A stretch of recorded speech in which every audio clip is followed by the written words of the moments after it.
अलबेले किस्सों की दास्तां के सिलसिले शुरू हुए, बनके कहानियां कहानियां।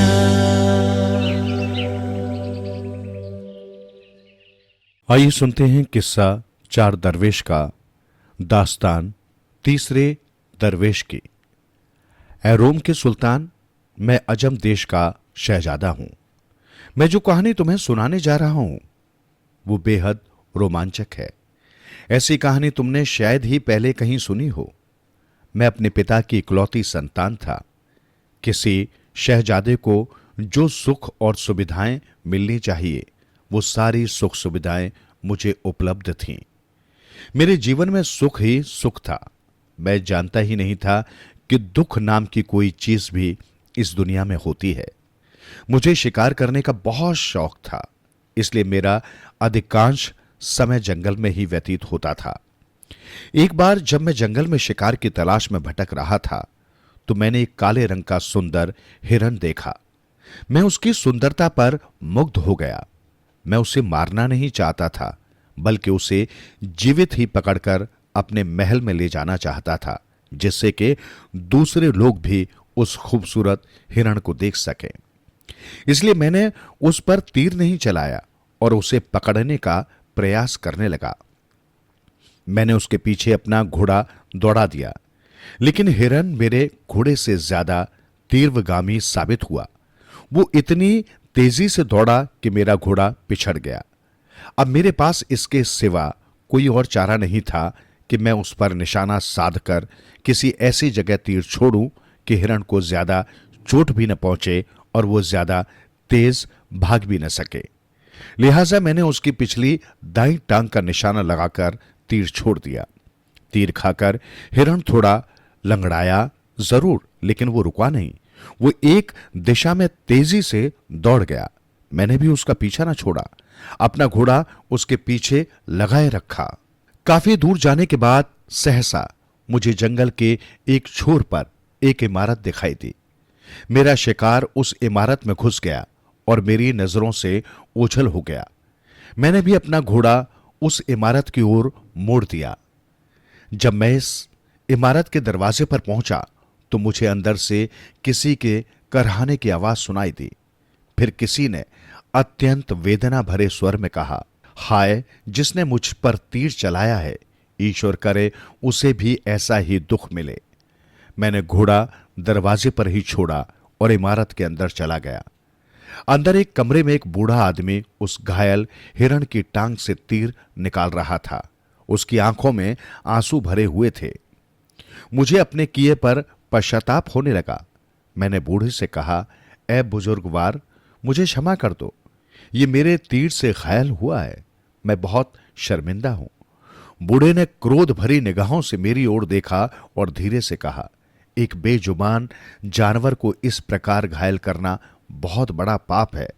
इस निरपराध ने तुम्हारा क्या बिगाड़ा था जो तुमने इस पर बाण चलाया? मैं शर्मिंदा तो पहले से ही था। बूढ़े ने जब मुझे लानत दी तो मैं जैसे शर्म से जमीन में धंस गया। खैर, बावजूद इसके कि मैंने उसके प्रिय हिरण को घायल कर दिया था, उस बूढ़े ने मुझे अपने घर में आश्रय दिया और मुझे भोजन कराया। मैं बहुत थका हारा था। भोजन करते ही मैं वहीं भूमि पर लेट गया। शीघ्र ही मुझे नींद ने आ घेरा। जब मेरी आंख खुली तो मैंने एक अजीब दृश्य देखा। वो बूढ़ा एक बहुत ही खूबसूरत स्त्री के पैरों में सिर रखे सुबक रहा था। उस स्त्री की सुंदरता देखकर मैं आश्चर्यचकित रह गया। उस जैसी सुंदर स्त्री मैंने जीवन में पहले कभी नहीं देखी थी। मैंने गौर से उस स्त्री का निरीक्षण किया। तभी एक और रहस्य मेरी नजरों के सामने उजागर हो उठा। वो स्त्री बिल्कुल खामोश खड़ी थी। उसके शरीर में किसी किस्म की हरकत नहीं हो रही थी। उसकी ना तो पलकें झपक रही थीं और न कोई स्पंदन कर रही थी। मुझे लगा जैसे वो कोई पत्थर का बुत हो। मैंने उसे उत्सुकता से छुआ तो मुझे मालूम हो गया कि वो सचमुच ही एक मूर्ति थी, लेकिन इतनी जीवंत, इतनी जीती जागती कि उसमें बस प्राण फूंकने की देर थी। मेरी उत्सुकता चरम पर जा पहुंची। और मैंने बूढ़े से पूछ ही लिया, ए बुजुर्गवार, आप कौन हैं? ये इमारत किसकी है? ये किसकी मूर्ति है? तुम इस मूर्ति के पैरों में सिर रखकर रो किस लिए रहे हो? मेहरबानी करके इन सारी बातों का खुलासा करो। ये सुनकर बूढ़े ने मेरी ओर देखा, उसके होठ खुले और उसने बताना शुरू किया, ए अजनबी सुन, मेरा नाम नोमान है। कभी मैं एक बहुत बड़ा व्यापारी हुआ करता था और अपने देश से बाहर जाकर अनेक देशों में व्यापार किया करता था। एक बार मैंने अपने मन में विचार किया कि मैं इतने मुल्कों में घूम लिया किंतु कभी फिरंगियों के देश में नहीं गया। क्यों न इस बार मैं फिरंगियों के मुल्क फिरंग देश की यात्रा पर जाऊं। ये विचार मन में आते ही मैंने व्यापार का सामान खरीदा और एक काफिले के साथ एक जहाज में बैठकर फिरंग देश के लिए चल पड़ा। 2 महीने में हमारा जहाज फिरंग देश के तट पर जा लगा। वहां पहुंचकर मैंने अपना सामान एक छगड़े में लदवाया और एक अच्छी सी सराय में जाकर ठहर गया।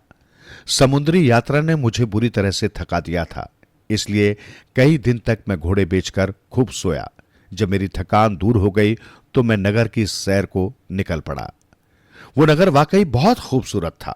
मुख्य राजमार्ग के दाएं बाएं बड़े ऊंचे ऊंचे खूबसूरत भवन कतारों में बने हुए थे। सड़कें खूब साफ सुथरी और चौड़ी, ग्राहकों से भरे भरे बाजार और बीच बीच में हरे भरे बाग।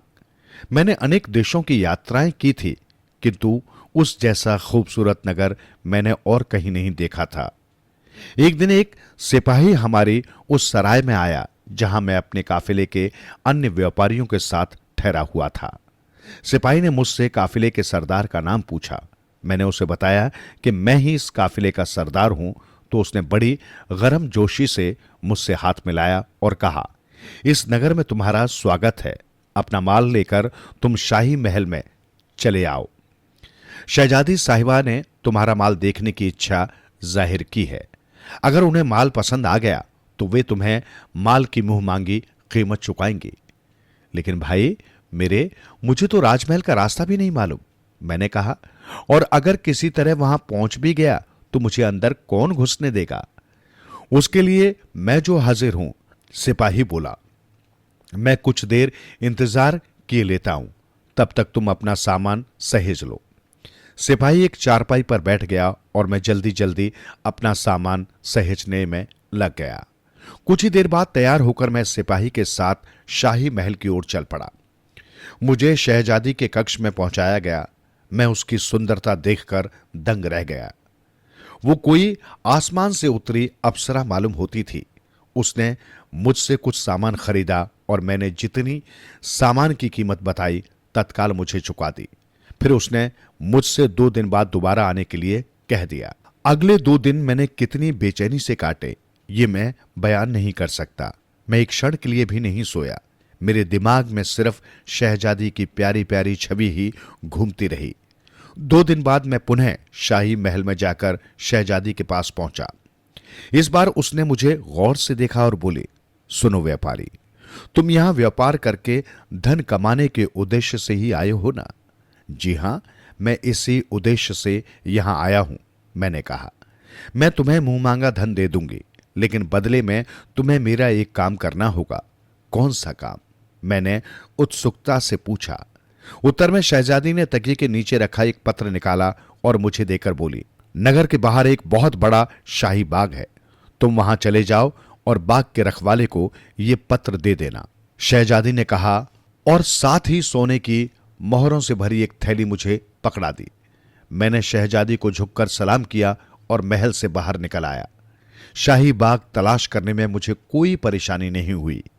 वहां के सभी नागरिक उस बाग के बारे में जानते थे, इसलिए शहजादी के बताए रास्ते पर चलकर मैं आसानी से बाग के बाहर पहुंच गया। मैं बाग के रक्षक से मिला और उसे अपने आने का उद्देश्य बताया तो उसने सिर से पांव तक मुझे घूरा, फिर फुसफुसाते स्वर में बोला, अरे मूर्ख अजनबी, क्यों बेमौत मरने के लिए यहां आ गया? खैर, शहजादी का हुक्म है इसलिए मैं तुझे मना भी नहीं कर सकता।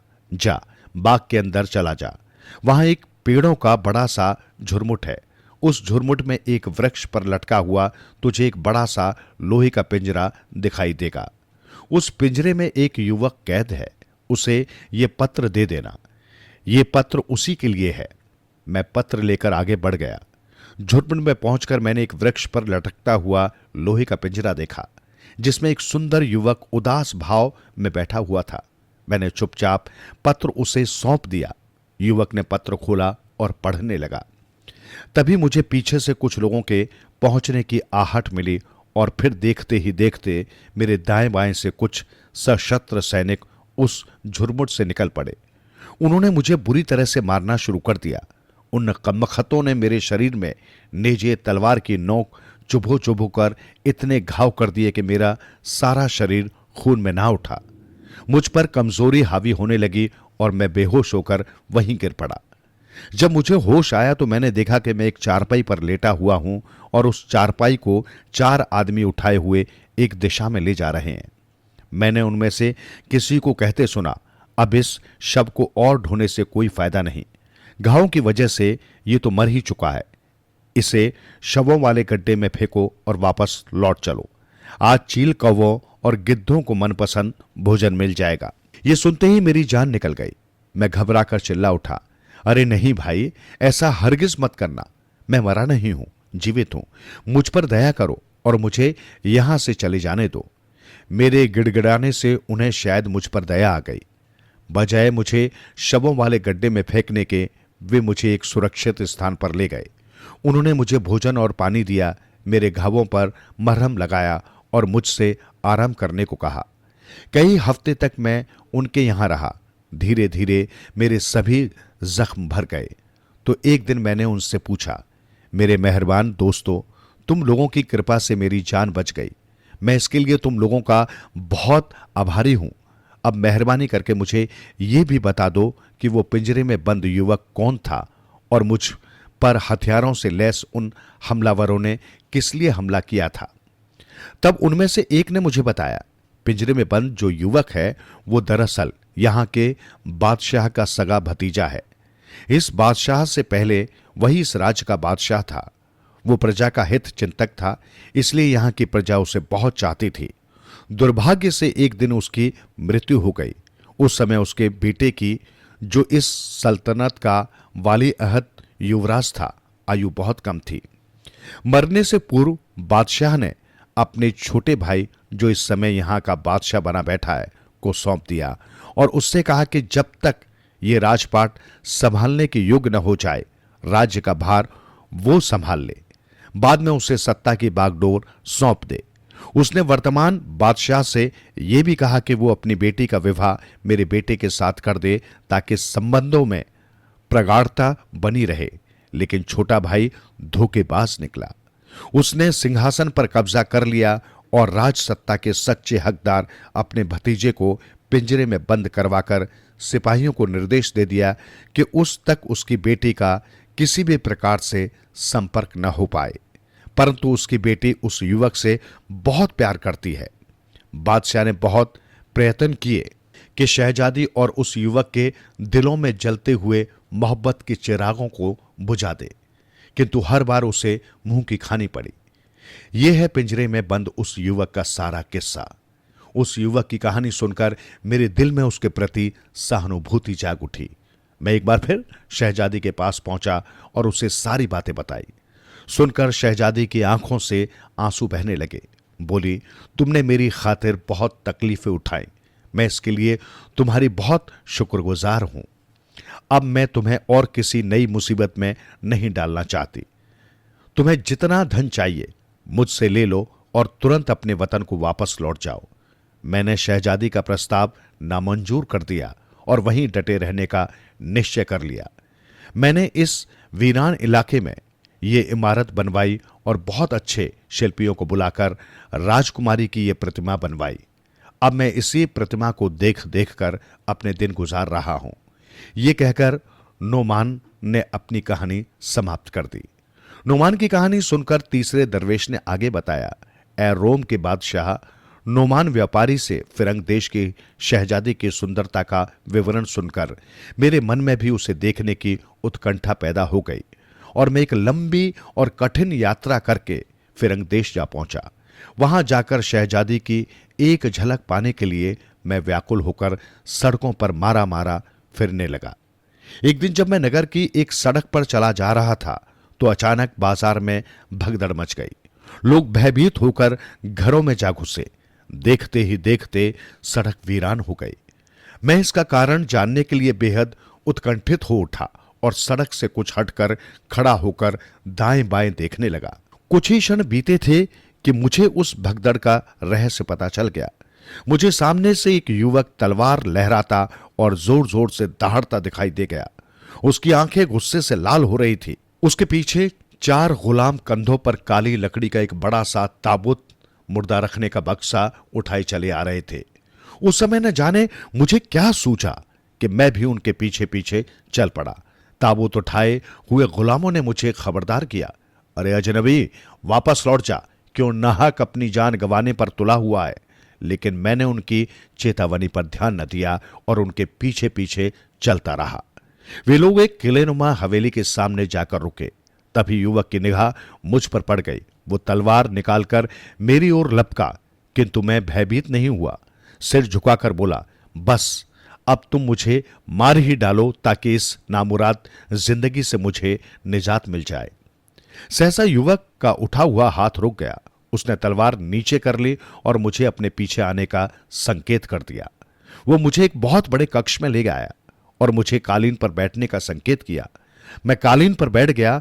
कुछ ही क्षण पश्चात एक सेविका वहां पहुंची और उसने 2 मदिरा के गिलास हमारे सामने रख दिए। युवक ने अपना गिलास उठाकर मुंह से लगाया और मुझे पीने का संकेत किया। मदिरा की एक बड़ी सी चुस्की लेकर युवक मुझसे मुखातिब हुआ। बोला, अब बता, कौन है तू और यहां किस लिए आया है? यह भी बता कि तू अपनी जिंदगी से बेजार क्यों हो रहा है। मैंने उसे बता दिया कि किस प्रकार मैंने व्यापारी नोमान के मुख से यहां की शहजादी की खूबसूरती की चर्चा सुनी थी और उसकी एक झलक देखने के लिए यहां आया था। मेरी कहानी सुनकर उसके मुंह से एक आह सी निकली। फिर उसने मेरे चेहरे पर नजरें गड़ाकर कहा, तो तुम भी उसकी सुंदरता के सौदाई हो। उसकी सुंदरता का एक शिकार तो इस ताबूत में मरा पड़ा है। यह मेरा सबसे अजीम दोस्त था, बहुत ही सुंदर, धीर, वीर और हिम्मत वाला। यह भी शहजादी से विवाह करना चाहता था। शहजादी के पिता को इसकी भनक लग गई और उसने षड्यंत्र रचकर अपने एक दुष्ट मंत्री के द्वारा इसे मरवा दिया। जिस समय यह हादसा हुआ मैं यहां नहीं था, नगर से बाहर गया हुआ था, अन्यथा शायद मेरे दोस्त का जीवन बच गया होता। जब मैं लौटा तो मुझे मंत्री की दुष्टता और अपने दोस्त के मारे जाने का समाचार मिला। समाचार सुनकर मेरा खून खौल उठा। मैं गुस्से से पागल हो उठा और उसी हालत में मंत्री के निवास पर जा पहुंचा। मैंने उसके बाल पकड़ लिए और एक ही झटके में तलवार से उसका काम तमाम कर डाला। उसके अंगरक्षक उसे बचाने दौड़े तो मैं उनसे भी भिड़ गया और उन्हें भी दोजख का रास्ता दिखा दिया। मैं तो बादशाह को मार डालना चाहता था, किंतु जब उसने गिड़गिड़ाकर मुझसे दया की भीख मांगी तो मैंने उसे छोड़ दिया। फिर मैंने अपने मित्र के शव को एक ताबूत में रखवाया और उसे यहां ले आया। अब मैं हर रोज अपने दोस्त का ताबूत लेकर नगर में जाता हूं ताकि लोगों को मेरे दुख का एहसास हो जाए। उस युवक की कहानी सुनकर मेरे मन में उसके प्रति श्रद्धा जाग उठी।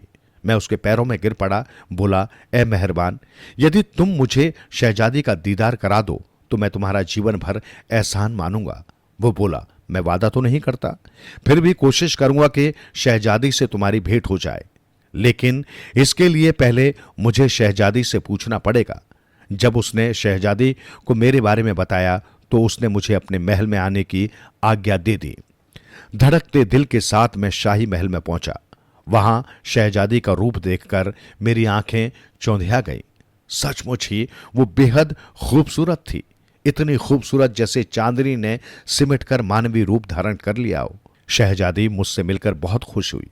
हम देर तक बातें करते रहे।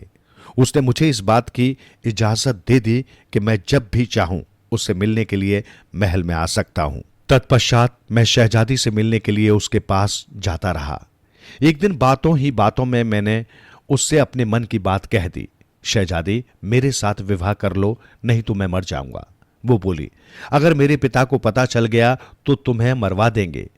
तब तो सिर्फ एक ही रास्ता है और वो ये कि ये नगर छोड़कर किसी दूसरे देश में चले जाएं। मैंने कहा। शहजादी मेरी बात से सहमत हो गई और एक दिन हम दोनों चुपके से वहां से भाग निकले। पकड़े जाने के डर से हम दोनों निरंतर चलते ही रहे। शहजादी को कभी पैदल नहीं चलना पड़ा था, इसलिए वो जल्दी ही थक कर चूर हो गई। उसके नाजुक पांव में छाले पड़ गए और चलना मुहाल हो गया। सौभाग्य से एक पहाड़ी पर एक सुंदर सी इमारत हमें दिखाई दे गई और हम उसी की ओर चल दिए।